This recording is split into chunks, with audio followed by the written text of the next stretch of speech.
Good morning. Hello, everyone. How are y'all doing today? I hope everybody's doing well. Let's see. Yep. Okay. We clicked all the buttons.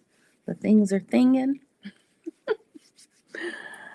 How are you all? Hopefully, amazing as we enter into this Aries season. So, whenever you're tuning into this podcast, definitely there's going to be a whole lot more of that fire, that cardinal energy, that smoke, the whole Aries vibe. And yes, I am telling the world I am 100% in Aries. So, just in case you were wondering, today we are coming to you guys and we are discussing, starting off the season of my birthday, uh, birthday season. We are talking about yoga asanas and femininity.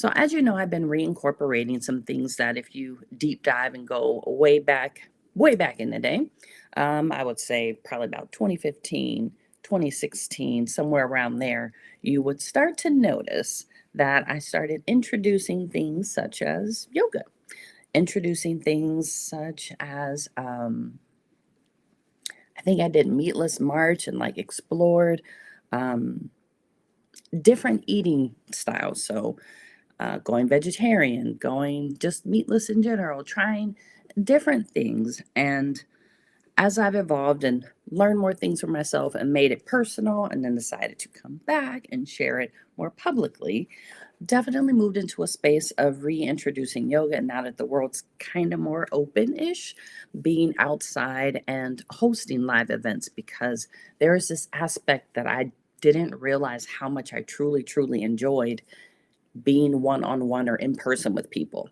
So there was this component where, of course, I used to coach cheerleading. So that was like pretty phenomenal to be around so many amazing, talented, beautiful young people and being able to help them like get to that next level of greatness. And at the same time, being able to go hold space in a community yoga center like the YMCA and teaching yoga classes and having like a solid following of folks that showed up to classes and were there to challenge themselves just the same. I bring in yoga asanas and femininity for a few reasons. One, as I said, we're entering my birthday season, so definitely a time where I get more excited and happy just about things that do excite me and make me happy. Femininity, yoga, both of those things make me happy, especially since I found them. And to be fair, prior to engaging or finding them, I didn't know very much about either one and definitely didn't know how it could or could not impact me. The more that I have come to learn and the more that I've given myself permission and grace to receive, I've been able to incorporate femininity. What that looks like is me being able to, and I'm saying me, and also how I've shared this with other folks to give them that same space and grace for themselves to other women, like such as my friends, even gentlemen that are my friends, and incorporating it into how I do therapy with the idea and the let me just make sure I didn't miss a okay, didn't miss a message. And making sure that people are starting to pour back into themselves. So that may look more effortlessly as like self-love. How are you loving yourself? I think that when you are able to start recognizing the ways that you can take care of yourself and ways that you can show love to yourself, the way that you pour out to other people gets exponentially bigger. The more you give to you, you pretty much have like 10 fingers, 10 toes down, however you want to look at it, that you get to give back to other people. The more we are able to incorporate and integrate our femininity and our masculinity, which to be fair, within this Aries season, there is like a divine masculinity that comes with it. There with all this fire, there is a hurry up and do new things. Within the season, this is a new time and period to start new things. It's the beginning of the what is it? The energetic year, the astrological calendar, like Aries being the youngest of, you know what? I'll share more about that on another day. We won't dig into all that. Let's get back to what we're here for today, which is yoga asanas and femininity. So, if you've ever taken a yoga class before, because everyone has already done yoga, and I've said this before and I'll say it again. Every time you take a deep inhale in, hold, and exhale out, you have just practiced yoga. You have practiced the prana of yoga, which is breathing, bringing life into you. When you have gone to an actual class and you find yourself physically doing movements and postures, depending on the different types. So it may be a yin class, it could be a restorative, it can be a hatha, it can be even hot yoga or ashtanga, like whatever type you've done. There is this aspect of the yoga practice where you can totally embrace your femininity by giving yourself permission to recognize your body's limits, by noticing that you have started a pose, a posture, and while you may want to do more because there's a little FOMO and comparison maybe happening within the class with other people, FYI, this is your own yoga practice. Even if someone's guiding you, it's yours. So do what's going to work for you. When you are gentle and kind enough to try something new and also be gracious enough to understand that in this moment, my body's limit is right here. So that means I'll stop at this space because I can feel what I need in this pose, in this moment, in this way.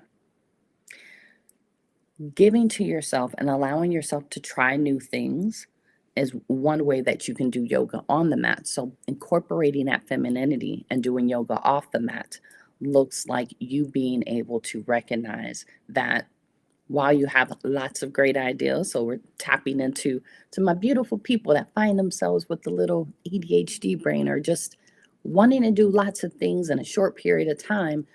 When you find yourself in that space and you're excited and you want to do the things and you're striving towards them, what would it look like to give yourself a moment to take a deep inhale and exhale out and really tap into, for this next 24 hours, what can I do that would allow me to be fulfilled, that would allow me to also expand out even bigger to other people because I filled my cup up first, because I gave myself a little more grace and space to be excited about new things and also choose what needs to be done in the moment as well as what will allow me to feel good about myself, for myself, and maybe even making literally your body better.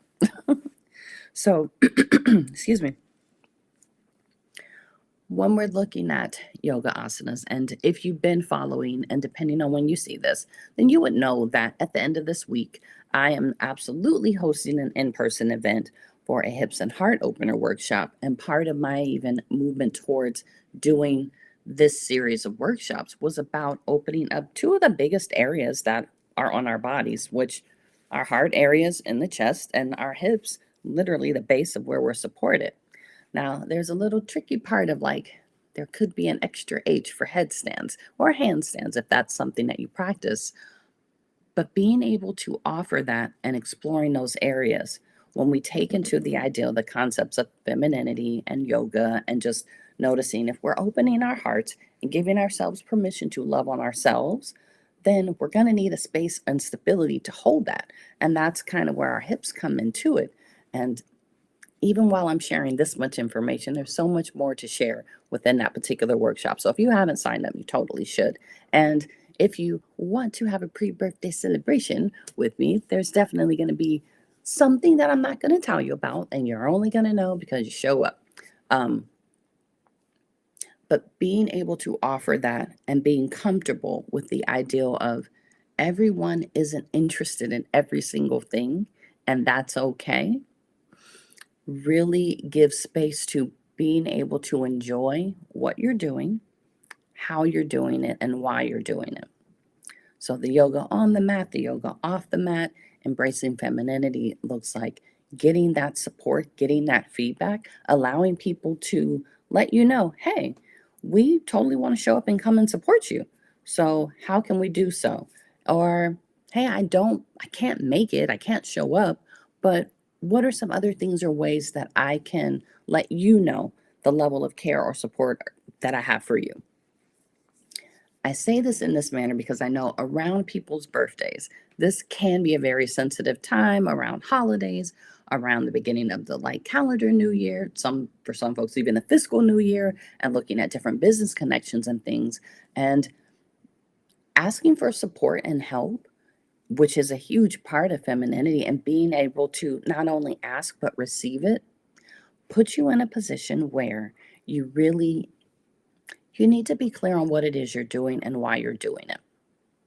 When you can do that, it allows you to stretch, to bend, to be flexible, to explore different ways of going about getting things accomplished that aren't just stuck in how you physically are going to do things. It also incorporates mentally the different gymnastics that you may be going through to get to that point. So imagine you giving yourself permission and space to start expanding. I can ask for help. I can now allow people to help me. I can receive the help. I can receive compliments. I can say no to the things that are going to cause me more harm or strife. And then now take that and put it back into ourselves and look at how are we moving our bodies? How are we feeding and pouring into our bodies? Are we polluting it with a bunch of stuff? Are we giving ourselves enough time to rest? Are we taking care of our skin? Are we doing all the things? And I know if you go on any of the social media platforms, you can totally see different spaces where there's where there's things saying do like I think it's like a million different things and then you're supposed to be great. To be fair, who has time to do all of those brand new starting out? Not very many people.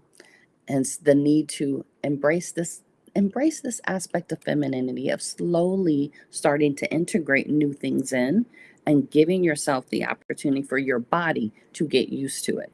So as we're speaking of asanas, which is just movements of the body, and specifically for yoga asanas, there's definitely different types and poses or shapes or things you can do, but each time you are moving your body in those spaces, you're activating different parts of not only just your body but your brain. So that mind body connection is a very giving process that as you move your physical body, there are different things that are starting to fire off and shoot within your brain that give you maybe access to more ideals or recognizing the ones that you're going to be letting go. It's not unsimilar to if you ever notice when some people are like, I have to go work out because if I don't go work out, like I'm not going to be okay. And they're not okay can be lots of different things, such as they're going to be angry. They physically might like not be able to keep moving. Yoga is not different in the sense that how you choose your yoga practice and how you choose to move your body within your yoga practice and move your breath. So, the prana component of yoga within your practice shows the level of integration of feminine and masculine that you do have going on for yourself. When you are like pushing yourself through it and like going all in, even though you don't really have the capacity, you're definitely functioning more in a masculine space. However, when you're able and willing to give yourself a little bit more grace and you can try the things and also be comfortable with, I think I'm at my limit. I'm totally going to let somebody else help me get out of this pose or do something different or try a modification that would allow you to access it for what capacity you have in a moment. You are then giving yourself significantly more. And this is going back into that self care and how you're loving on yourself, because how you're loving you is definitely how other people experience you loving them. And if you find that you are loving them way more than you're loving on you, I challenge you, I question you to totally give to you the same way you would give to a stranger or to someone else. When you do that, you won't really need it from other folks. You won't be as prone to need to hold up the strong front or engage your masculine or be hyper masculine in the way that you're presenting yourself because you've already given yourself what you need and you allowed yourself to receive it, to process it, to use it, and now bring it back to how much do I need of this component of me and how much do I need of that component of me in this moment. Hence the yoga off the mat again of incorporating what's going to be helpful and beneficial to me in this moment. What do I need? How do I need to go about it? How can I have my body continue to help me access those things so that between my mind and my body, these things are connecting to really reclaim this greater version of ourselves? typically this would be a great time to go ahead and ask if anyone has any questions about what that might look like or how they may go about incorporating this more, or maybe even why it's important, anyways. Why this incorporation of femininity is even a thing, and how, again, me sharing the gifts that I enjoy of yoga, of different healing modalities, how you can use that more intentionally. Mm, I realize I missed the chat button, but I have found it.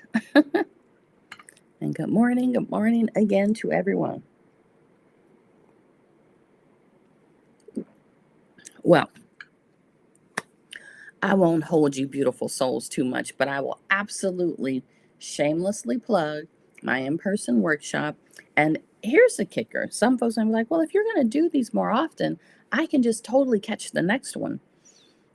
You could, but if I happen to wake up and find myself as I'm reestablishing each quarter what works and what doesn't work, it would really suck if you didn't get a chance to come experience one because you were waiting for the next. And energetically, what I received was that there wasn't a need to continue to do them. There's also the reality of if I am doing them in different locations, there's a different amount of energy and expectation and things that are happening in those different places. I choose locations to evoke a particular mood or experience.